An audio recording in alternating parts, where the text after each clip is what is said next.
18న మేడారంలో కేబినెట్ భేటీ జరగనుంది. ఈ నెల 18న మేడారానికి వెళ్లనున్నారు సీఎం రేవంత్ రెడ్డి. జాతర ఏర్పాట్లను పరిశీలించనున్నారు. అదే రోజు మేడారంలో కేబినెట్ సమావేశం జరగనుంది. ఆ మరుసటి రోజు సమ్మక్క సారలమ్మ గద్దెలను ప్రారంభించనున్నారు సీఎం రేవంత్. మేడారం జాతర ఏర్పాట్లు నిర్వహణపై సమీక్షించిన మంత్రులు సీతక్క, అడ్లూరి లక్ష్మణ్ మేడారంలో కేబినెట్ భేటీ ఉంటుందని తెలిపారు. జాతర ఏర్పాట్లు తుది దశకు చేరినట్లు వివరించారు.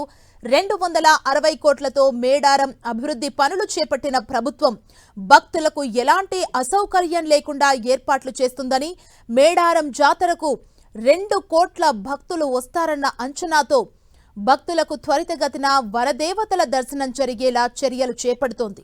భక్తులకు రవాణా, తాగునీరు, శానిటేషన్ సమస్యలు లేకుండా చర్యలు తీసుకుంటుంది. ట్రాఫిక్ సమస్యలు లేకుండా జాగ్రత్తలు తీసుకుంటున్నారు అధికారులు. మరో 1000 ఏళ్ల పాటు నిలిచేలా మేడారంలో నిర్మాణాలు చేపట్టామన్నారు.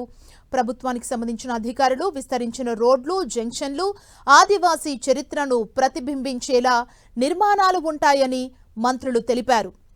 రొటీన్ కి భిన్నంగా, అందులోనూ ప్రత్యేకంగా మేడారం అడవి మధ్యలో కేబినెట్ మీటింగ్ నిర్వహించాలని నిర్ణయించడం వెనుక రేవంత్ రెడ్డి ప్రత్యేక ఆలోచన ఉన్నట్లు టాక్. దేశంలోనే కాదు, ఏకంగా ఆసియాలోని అతిపెద్ద ఆదివాసీ గిరిజన జాతరకు మేడారం వేదిక.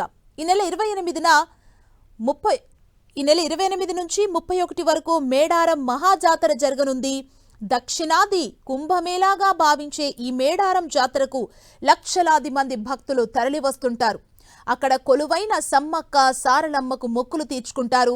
ఈ జాతరను ప్రభుత్వం ఈసారి అత్యంత ప్రతిష్టాత్మకంగా నిర్వహించాలని డిసైడ్ అయింది. ఇందులో భాగంగా సమ్మక్క సారలమ్మ గద్దెల పునరుద్ధరణ చేసింది. అంతేకాదు, ఏకంగా 300 కోట్లతో మేడారంలో అభివృద్ధి పనులను పూర్తి చేసింది. దీంతో ఇక్కడ కేబినెట్ మీటింగ్ నిర్వహించడం ద్వారా తమ ప్రభుత్వం మేడారం ఆదివాసీ జాతరకు ఎంతో ప్రాధాన్యత ఇస్తుందని ప్రపంచానికి చాటనుంది.